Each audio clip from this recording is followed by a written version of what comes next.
All right, hello Janet. So here are the color selections by number that you had sent me.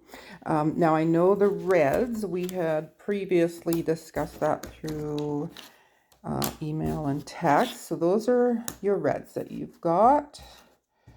Actually, I think that goes the other way. There we go.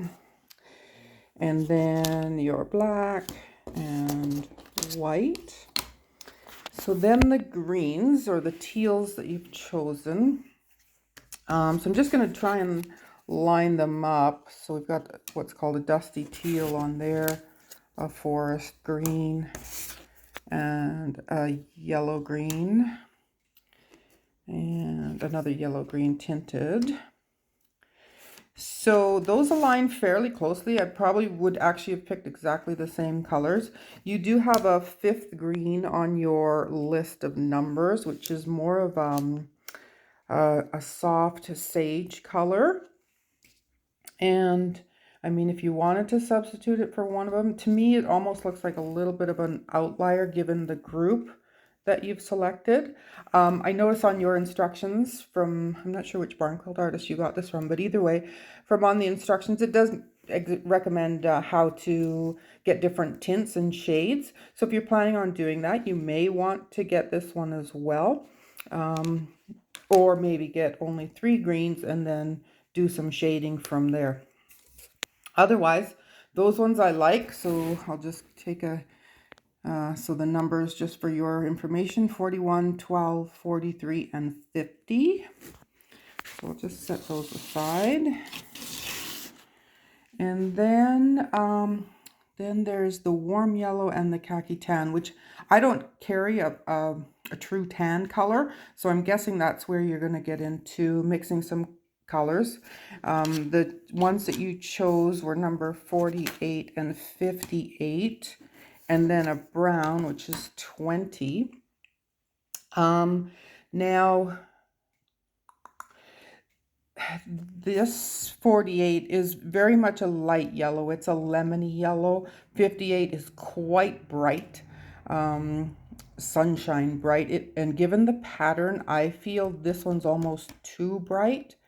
And I'm suspecting you selected the 20, the brown, for mixing. So I'm actually going to suggest a couple different ones. So we'll just set these aside here for a moment. The ones for that pattern, I think I would lean more towards this combination, 31, 17, and 82. So 31 is actually, it's called, I'm trying to remember what it's called. I think it has orange in its name. So it does have a tinge of orange, but it reads more of a yellow depending what you put it next to. 17 is a more of a goldy color, more rich in hue. And with that pattern, that's what I think looks a little bit better. 82 is also a brown, but it's a lighter shade of brown. You can see there's quite a difference here. And I think that would lend itself better to achieving that khaki tan that you were looking at. So these ones are 82, 17, and 31. And then these are your original 3. Let's get them all together here. All right. So you can see similar combination. Just this one's a little bit more muted and I think goes with that pattern a little better. Then the last thing on your list, you did have number 23, which is a blue, and it's on the screen. It's looking like quite a bright blue. It's actually more of a lighter sky baby blue type of blue. So I'm not sure if you were wanting that to maybe try to achieve that dusty teal, or if you were going to mix it with other things. But just let me know. So just in summary, so you've got your reds chosen already. The black and white, that makes sense. These are the two that I'm not sure about, whether you want 23 and 21. And those greens, that combination I think goes really well with that pattern. And then yeah, you just kind of need to make a decision on this.